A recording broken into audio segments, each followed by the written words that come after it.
Alright, this one is on sickness of usually the cold and the flu. So I noticed that the cold and the flu, usually I get sick when I get very stressed and I work too much, but also I've gotten sick when I've healed. What I mean by that is that if I exercise a lot and I open a new kind of circulatory area of my body, I notice that it's like I'm cleaning out all the junk there, and I'm leveling up. And to level up, you have to go through that kind of struggle, or that kind of annoyance, or whatever it is.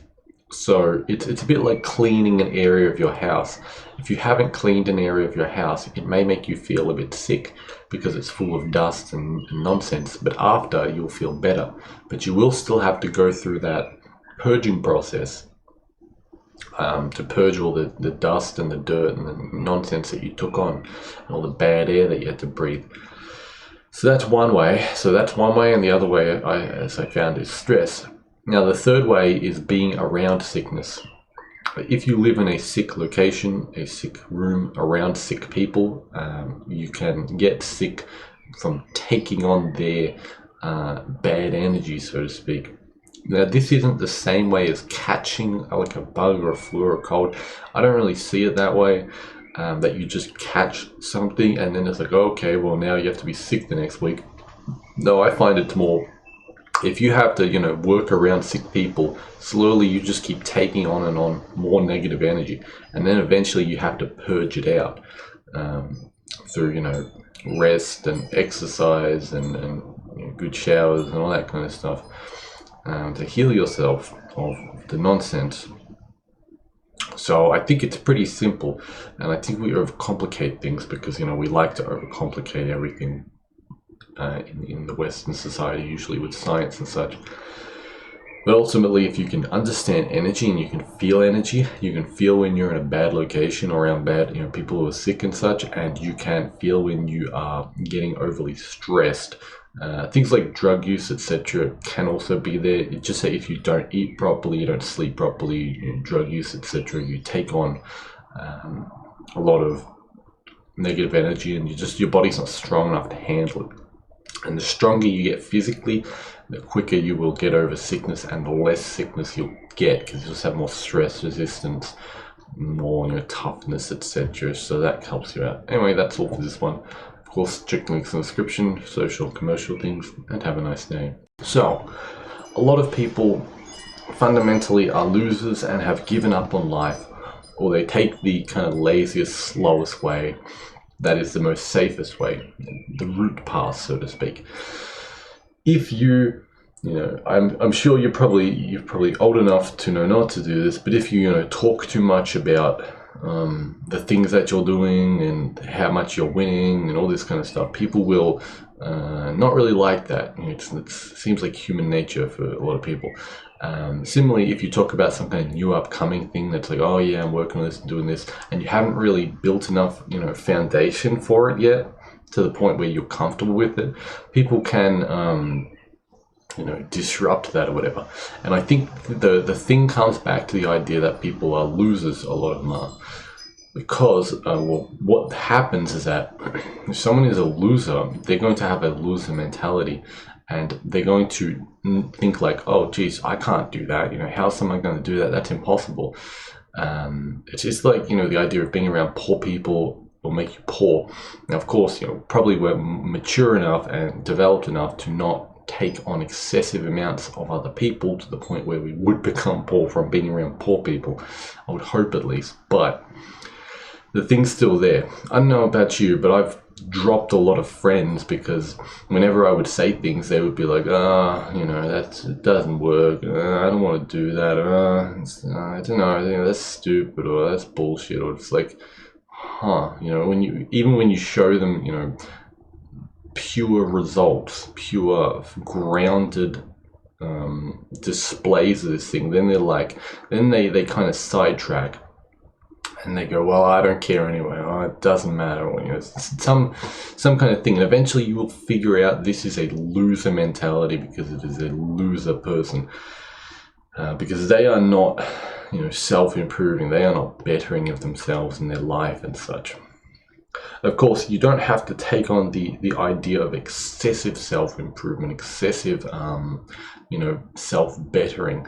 Ultimately, at the end of the day, we all still need to work, eat, shit, shower, sleep. We all have ups and downs. We all need some downtime. We all need some fun.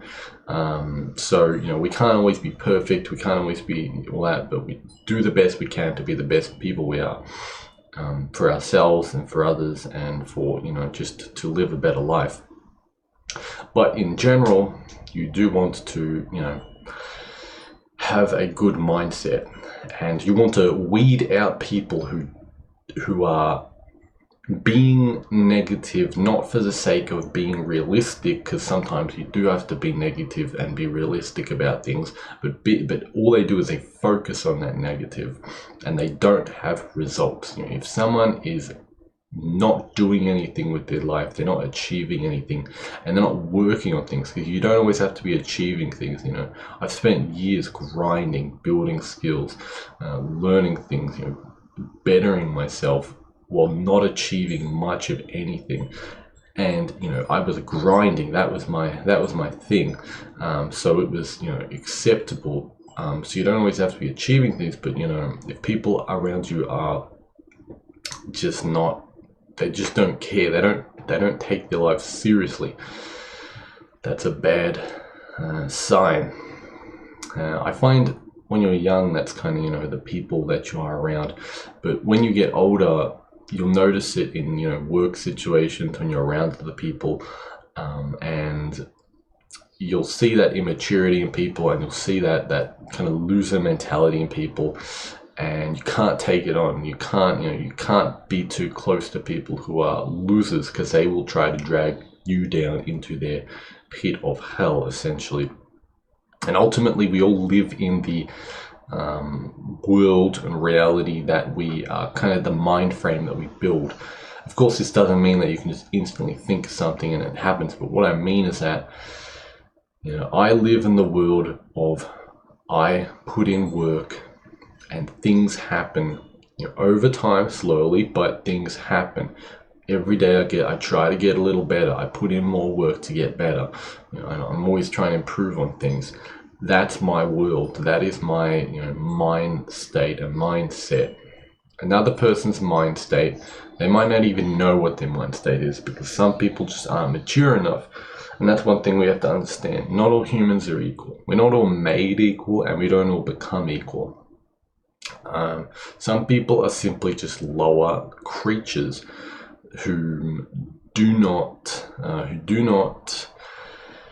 have a high enough state of consciousness. They don't care, and they're just down into that hellish dimension, and you have to do what you can to avoid them.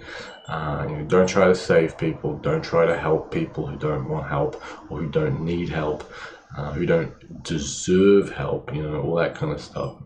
Focus on yourself, your community, and build yourself up, and life will be better, I find. Anyway, that's all for that one. Of course, check links in the description for social and commercial things, and have a nice day.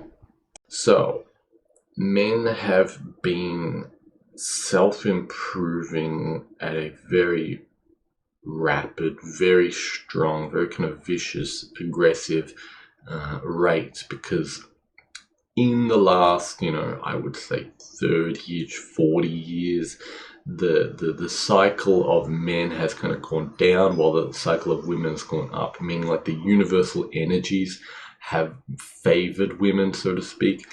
And we have I believe we've kind of hit the crossroads, or we are hitting it. I don't know, it feels like we've hit the crossroads right now. And things are changing. Because of all the work men have put in, they have, they're starting to see results. They're starting to improve. They're starting to learn and to not be as stupid. And the inverse is happening to women. Women, I think, are starting to realize that they have fallen and are falling. And I think they're starting to realize, oh shit, we need to start self-improving. We need to start working on ourselves, because ultimately, when you don't get results, the results that you want, it's because you are not good enough. You are not skilled enough. You are not strong enough. If you want to gain better results, you have to put in more work and train harder and all this stuff. And it takes a very realistic, grounded person to accept and understand that. But ultimately, if you want to gain what you want to gain, you have to accept reality, and you have to learn how to better your reality and better yourself and such. I think women are starting to realize they're not getting what they want, the same way that men were realizing they were getting screwed and they didn't get what they want. And now the opportunity is in their court, in women's court, to work on that. Of course, that's going to take time, and we're probably going to see it over the next 10, 20, maybe even 30 years. Who knows? But either way, I notice as a man, as I have improved myself, I've been able to see women for what they are. Now, if you're a man, women are the absolute kind of the core of our desire, the center of our eye. We're always interested in women. It's just a thing. If you're a man whose blood is flowing, who isn't a low testosterone, genetically deficient, hormonally messed up being, you will have love for women. It's just how it is. It's that masculine fire within us just draws us towards them. And once you learn to see women realistically, I've noticed that they are, they're imperfect beings, they're humans, and they have, troubles and struggles and problems just like, men, we do as men. Theirs are different in their own way, but you can kind of understand them if you can understand your own issues. And I noticed that, see, the kind of, because I'm in the cusp between Gen Z and millennial. And I noticed that kind of millennial and Gen Z reality is that women were the ones who are given a lot of social opportunity for, university jobs, education, work, etc. Same thing. And they are excelling in that world, in the more external, physical, monetary world, which is kind of the unnatural thing. Men are meant to be the people excelling in that. That's how society remains orderly. Now, without going into the whole idea of how feminism kind of enslaved women to work, we can just understand this idea that is what has happened in the millennial kind of Gen Z eras, is that the men are not working as much, they're not excelling educationally, and they're falling behind, and they're not able to become the provider, the protector, all this kind of stuff that men have to be. So women are becoming very focused, they have become very focused materially, and this is very boring, very uninteresting and unattractive as a man.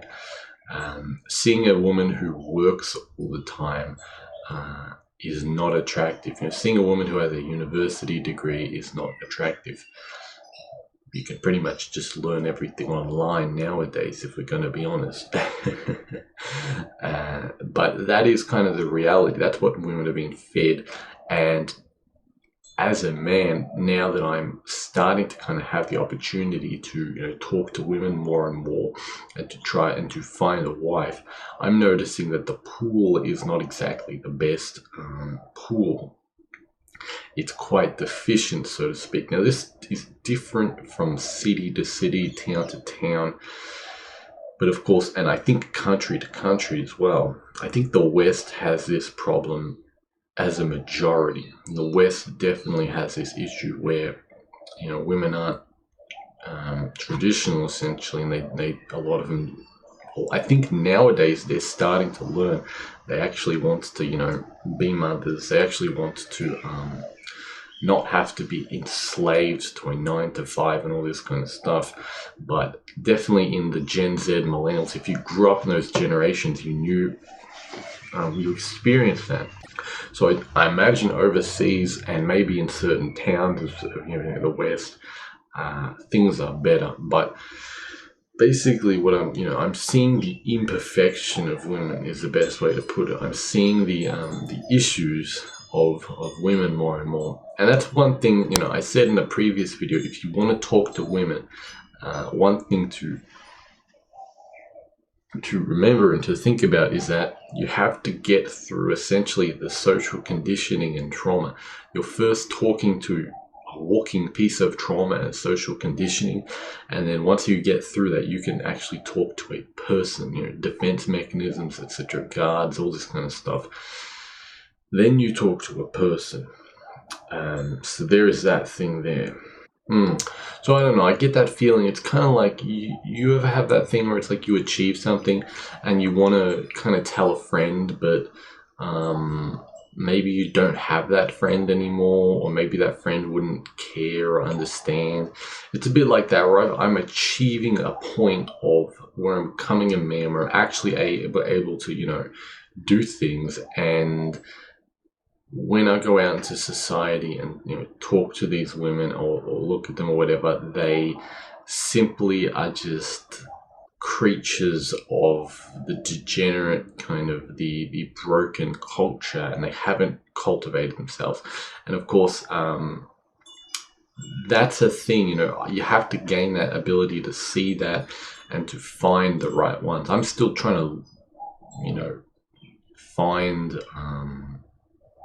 woman who is who's self-cultivated, essentially, is the best way to put it.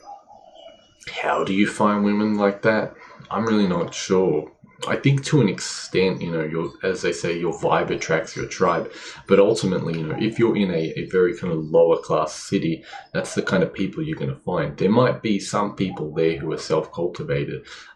It's just a matter of numbers and time and location and place and such to meet them and find them. Similarly, online, it's just, it's a matter of a lot of things. So if you have a weak reach for people, weak social reach, then you're going to have less options and such. To find a woman who is self-cultivated, or if you're a woman, to find a man who is self-cultivated. So yeah, and ultimately, I'm not going to belittle myself by trying to settle for some woman who, is some degenerate or some kind of uncultivated person. Or at the end of the day, I expect people to be red pilled out the box. And if you want to be a friend of mine or a wife of mine, I'm not going to sit there and try to tell you about, I don't know, how some of these things are a scam, or some of these things are stupid, or that you should be doing this or that. I'm not going to sit here and tell you that you have to eat right or that you have to get enough sleep. Like this should be obvious, is kind of what I'm saying.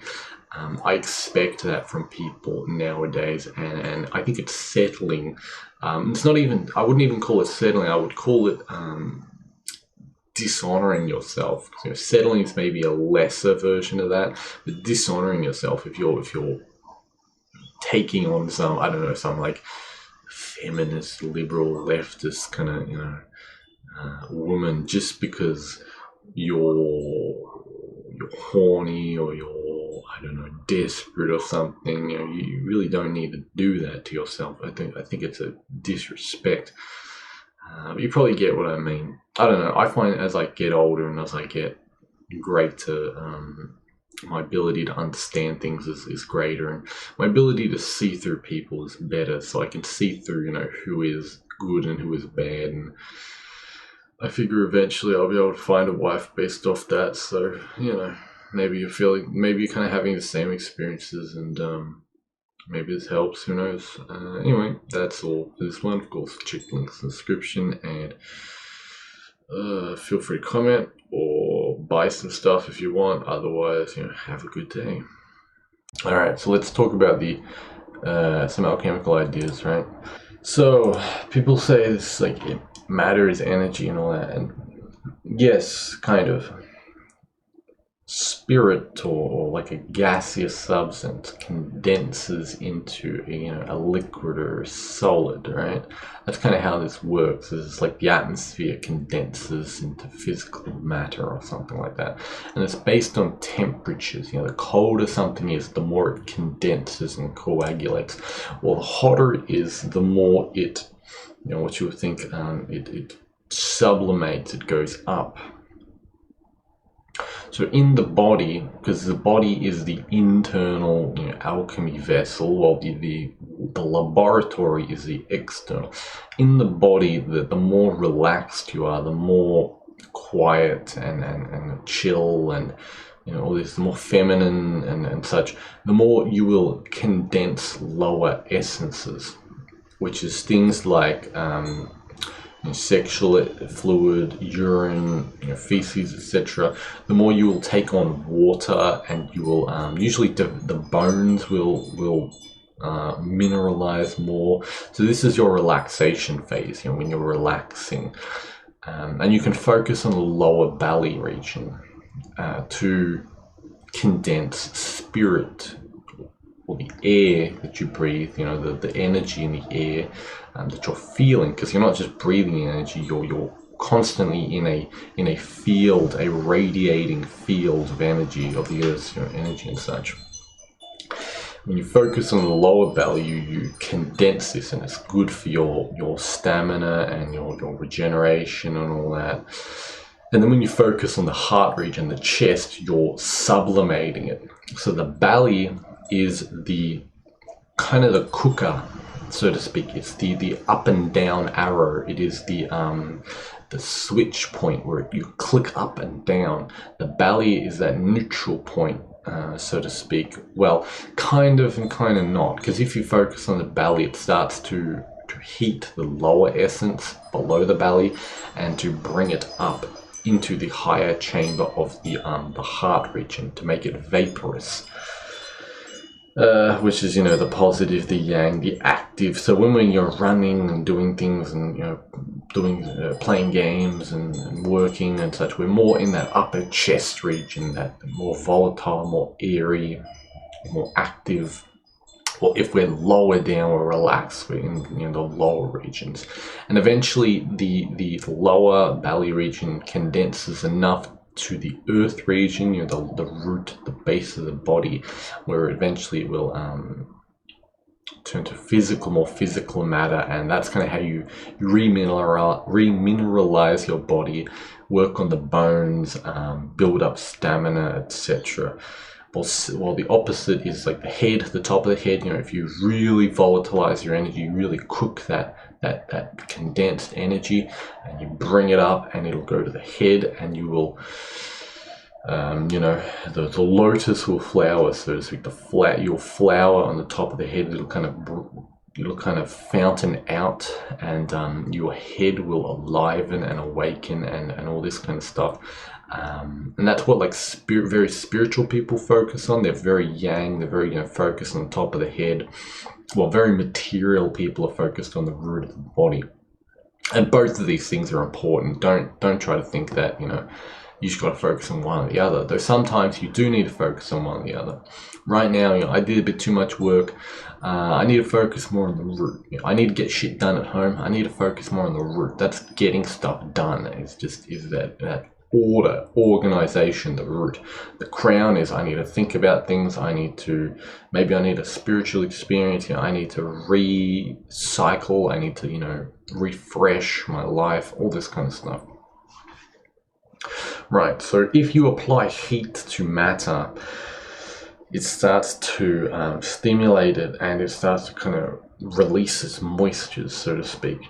If you apply more heat to the matter, it starts to steam its moistures up, and it starts to dry the substance. If you then apply a further degree of heat, it starts to smoke and sublimate, which means turn to gas, turn to air or smoke, and it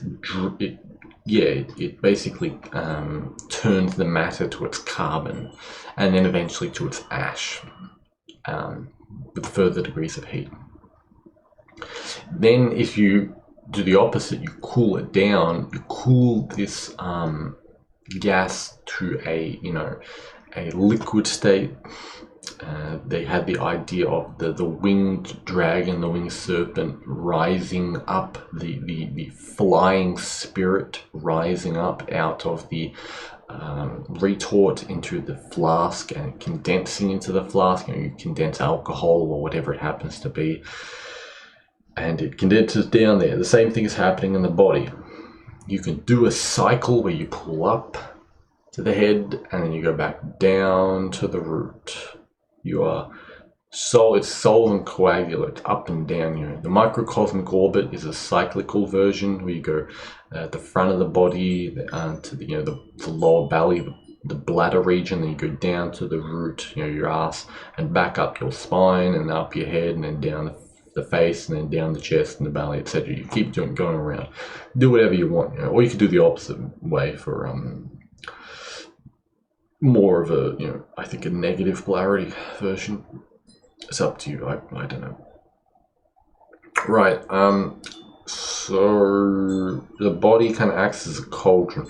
Yeah, and if you freeze things, like that's how I believe they get rare noble gases and rare gases and airs and elements. As they freeze the air, they just feed air into a freezer or something. I don't exactly know. And then they fractionally distill those airs by sort of heating it or just letting it dissolve, I guess, from natural temperature. And homeostasis, the middle point, is whatever the middle temperature is. So sometimes you want to be in the middle.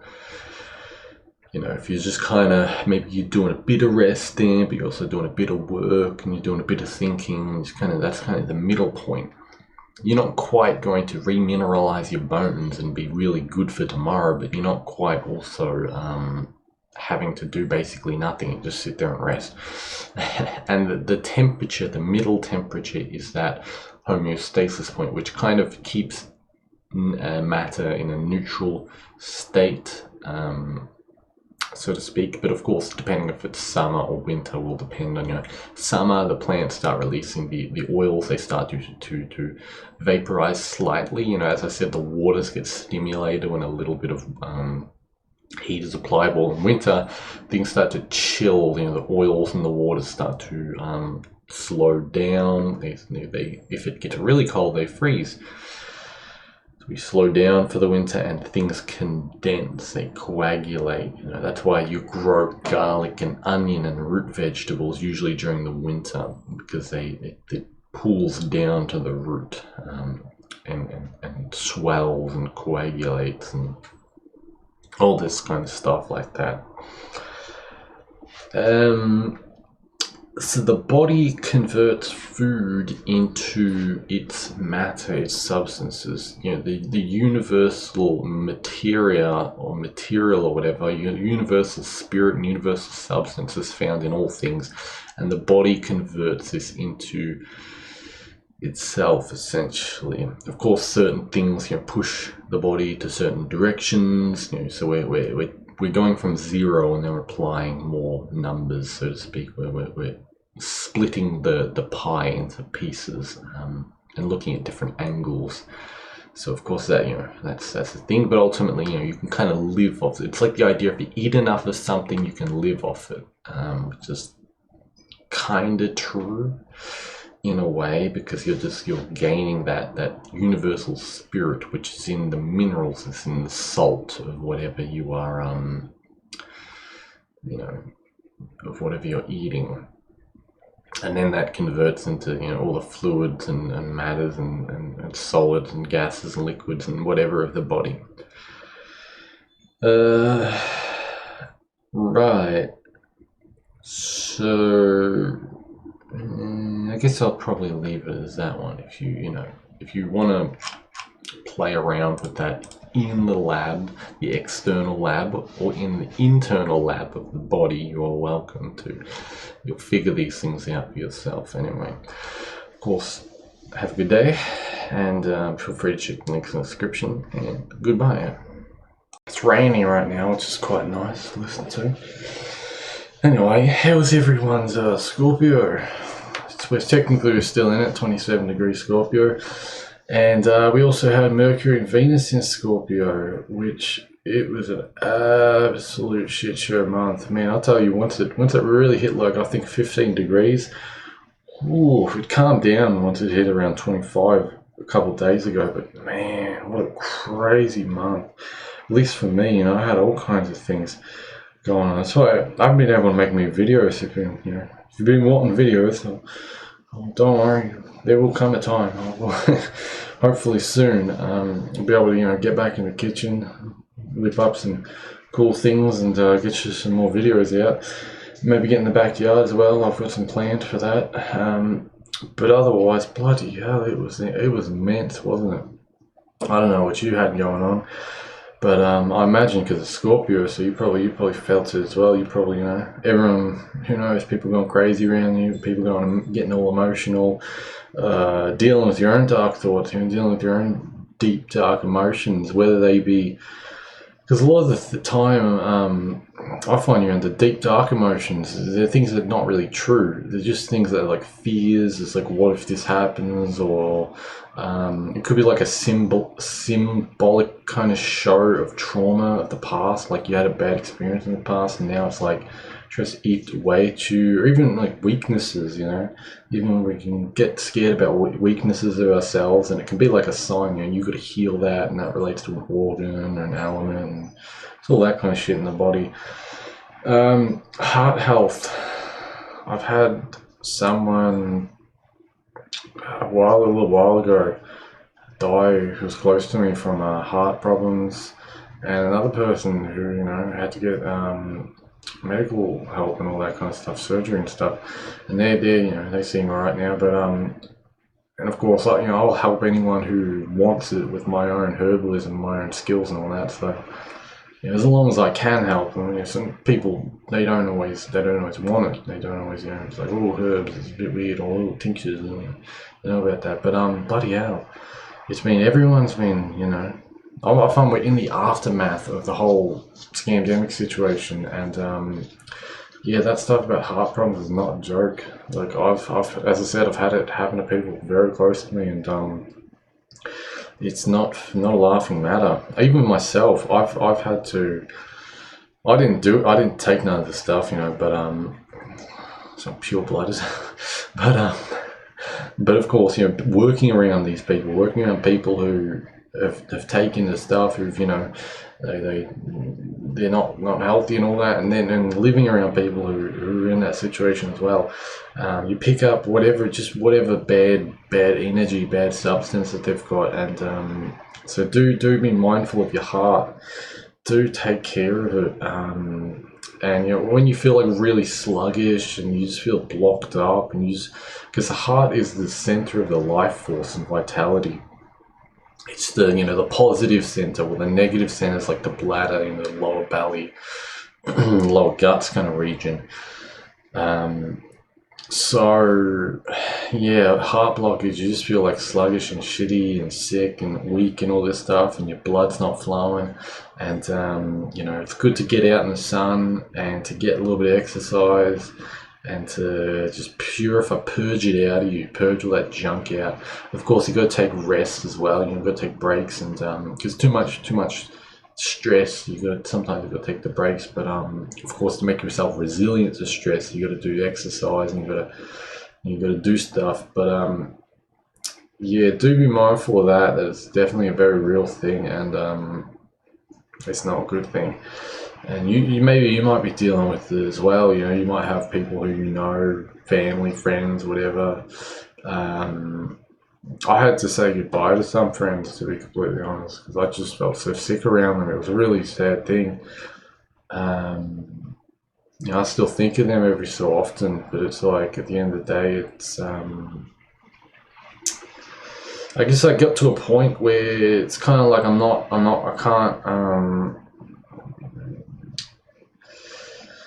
supplement people's intelligence or people's, it's hard to describe it. It's kind of like if someone's not it's like if someone's living a really bad life, and even if they're a really good friend of yours, that's going to affect you if you hang out with them. You're going to get sick, you're going to get fucked up. Or it's like they're always negative or always, you know, weak-willed or whatever. You're going to get fucked up by that. And at some point, you got to say, you got to think and say, like, should I be taking this on? Like, is this, you know?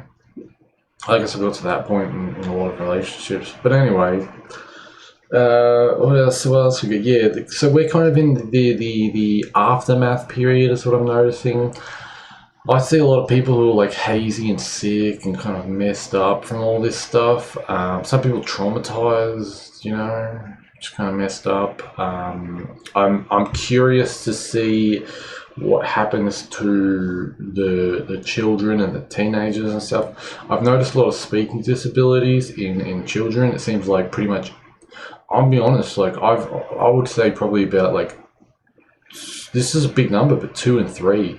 I would say at least 2 and 3. If we want to try to pull it back, maybe we would say half the kids, you know, that I've seen, because of course I'm working, I'm out and about, you know, I'm talking to families and such, you know, when I'm working for them essentially, and their children, they got like speech disorders, which I don't know if that's from the mask or if it's from some kind of like poison, you know, in the stuff, or if it's from just not socializing, or I don't know, but I've noticed a lot, and as I said, I'm not kidding when I said 2 and 3, you know, like maybe I'm just getting unlucky and I'm just seeing a lot of them, but so it could be way less, but I'm not joking, you know, they seems to be something wrong.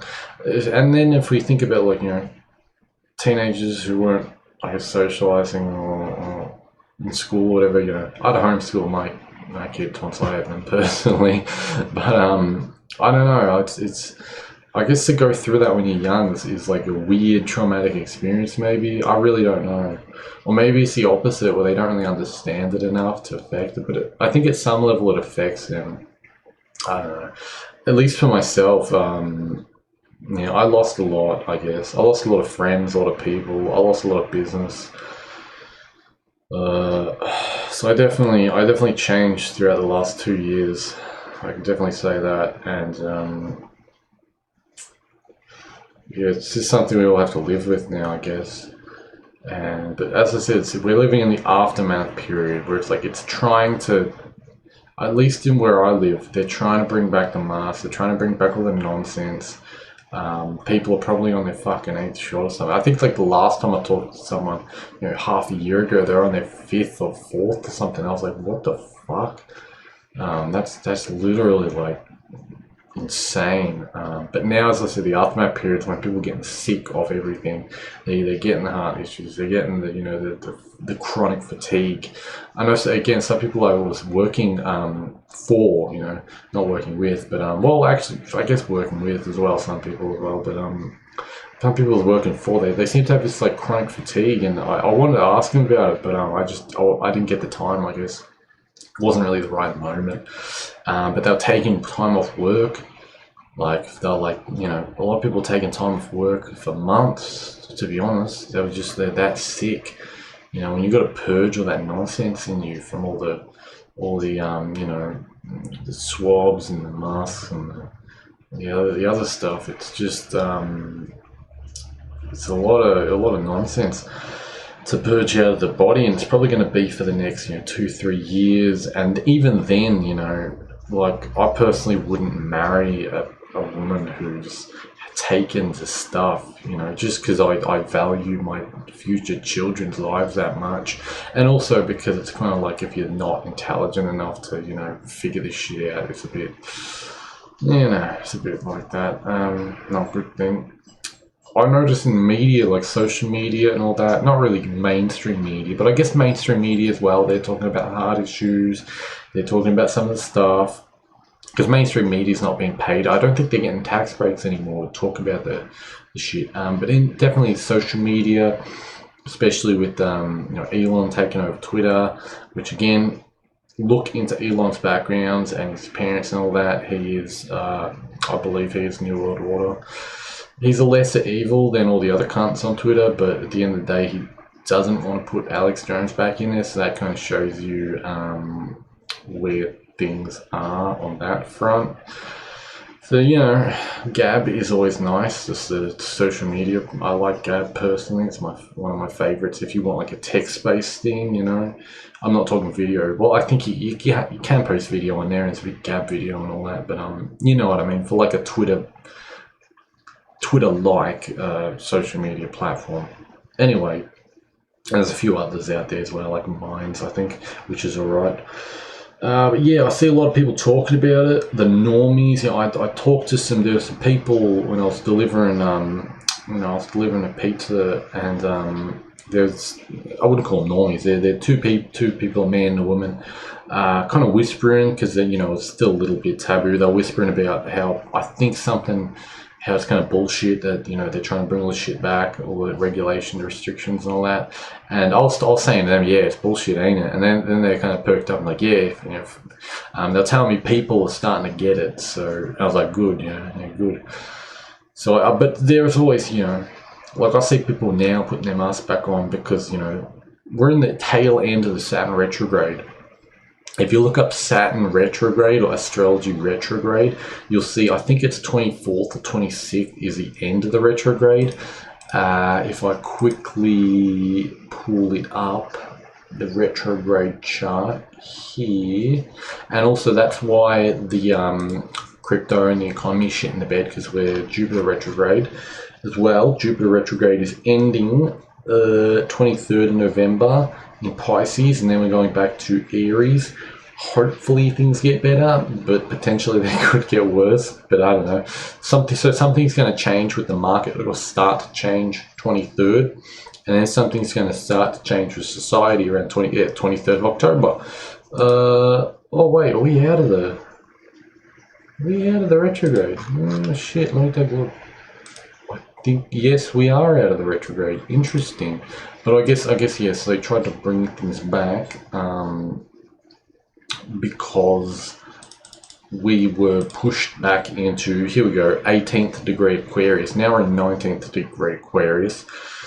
So really, while Saturn is in, it's not really early, but mid-Aquarius, there's still going to be nonsense. So if we look at the 2023 January, make a chart for that.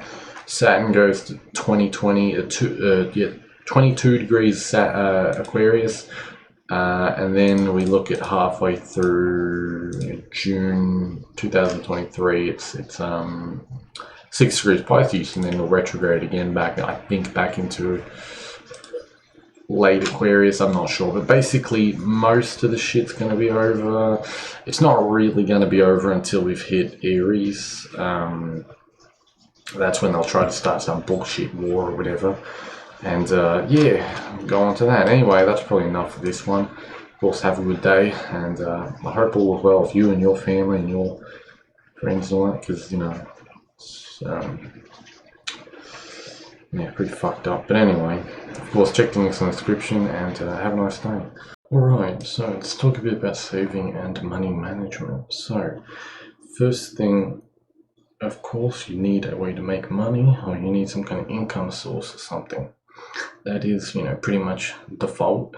So once you have your income source, the first thing is that you can think of like the lower cauldron of the lower areas is you have to pay things like bills and basic necessities, essentially your food and housing and utilities, to put it simply. So this is going to eat up quite a fair chunk of your income, assumably. Secondly, you're going to have secondary taxes, so to speak. I work a physical job, so I need things that keep me physically fit and healthy and good. It could be things like food or supplements, or something to enjoy, to keep myself physically good. I made another video a week ago or so about managing your happiness, which essentially was the idea was that a lot of people use drugs and such to keep themselves happy, and you have to keep yourself happy and content to some extent, or else you fall into physical or mental illness, you fall into depression and such, emotional issues, and then you start to unstably piss away your money, which is not good. So you don't want that. So these are things like taxes, essentially, to de-stress, and these are the lower level things which you have to manage, and it just is what it is. Any money after that, we can think goes into the middle chamber, which is what you would think of your savings. Now, I think savings are a very good thing. I think you should save, because ultimately, otherwise, if you're not saving, how are you going to buy things? You're buying everything on credit. You're buying everything with debt. Which I don't recommend personally, unless you have to. The less debt you're under, the better usually, unless you really know how to manage it. Like you're a really good businessman, and you're just, but for the average person, probably not it. Or if you want to be more free, it's probably not good. So, second category is savings. Try to save as much as you can, but of course, you need to pay your lower things, and you need to manage your happiness with whatever it might be. So from savings, I find that if you want to buy something that's, let's say, $100, we'll say once per month you can have a luxury item, as to not destroy your savings, because at the top chamber, the top area, you can think like the savings, it heats up enough, or it swells up enough that you can some money goes to the top, and you can have some luxury things. And I'm not talking about, I said down the bottom, the idea of like a physical tax or like a mental tax, as in like you need something to keep yourself physically fit or whatever. That's not I wouldn't call that a luxury, though it can fall into the luxury category. So this is a different thing. So let's say you want something that's $100, right?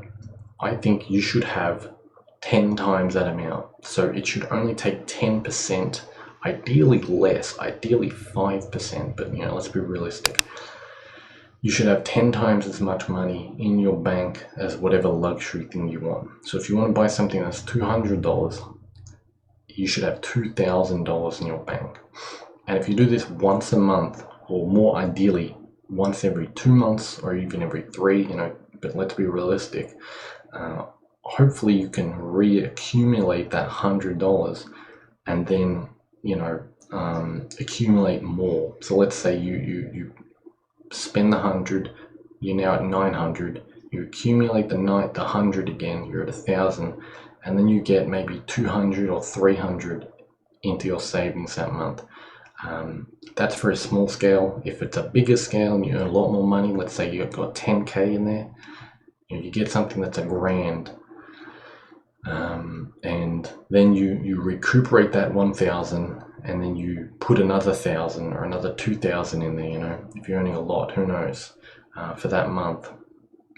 Or you get a bunch of things that equal up to 1,000 if you have 10,000, It might not just be one object, but you give yourself a certain percentage of your savings every month to spend on luxury goods. It could be 5%, it could be 10%. And you can't go over that. If you want something that's more expensive, either you have to wait until you have it, wait till you have 3,000 instead of 1,000 if it's 300, or do it over the course of months, as in put that money away for the course of certain months. So of course you're going to have to tailor this to your own income and your own savings and your own desires and such, but yeah, I'm sure you know what I mean. Pretty simple idea with that. So that's a good way to manage all of that. And then what I recommend is not to I used to have the idea that I could just save up to the price of like a car or something, and then I could just buy it outright, or like a second-hand one. I could just save up 2 to 5 grand and then just buy it. And the times I did that, I didn't have the money for everything else. Maybe I had a couple hundred in my bank after that, and I had to end up basically I had to sell the cars and do that, and I had to sell whatever it is. So if if you're using any more than 50% of your savings to buy something, it's going to be risky, is what I find. It's a very risky thing. And if you're using 100%, being realistic, it's probably not going to work out. So if it's a big purchase, maybe you could say, 20 to 30% of your savings. And as I said, once you start hitting 50 and beyond, it starts getting risky, because again, there are more costs with everything. There are much more costs, with everything. But anyway, that's basically how to do things in a saving mindset instead of because the opposite is the debt mindset, where you try to maximize your income, cash per month or cash per week or per day or whatever, and then you just do things on debt. You take out a 20k loan for a car or whatever, and then you're paying X amount of hundreds per month. And the problem with that, of course, is that you're going to be paying that over the course of years, and you are paying 20-40% extra by the time you've paid it all off. Even though, yes, money deflates a little, it inflates, yes, sure, but I don't know, it's just, I don't like that personally. I'm never really like that. Anyway, you gotta pick for your own life. So yeah, that's it for this one. Of course, have a nice day, and feel free to check the links in the description if you want social and commercial things, and goodbye.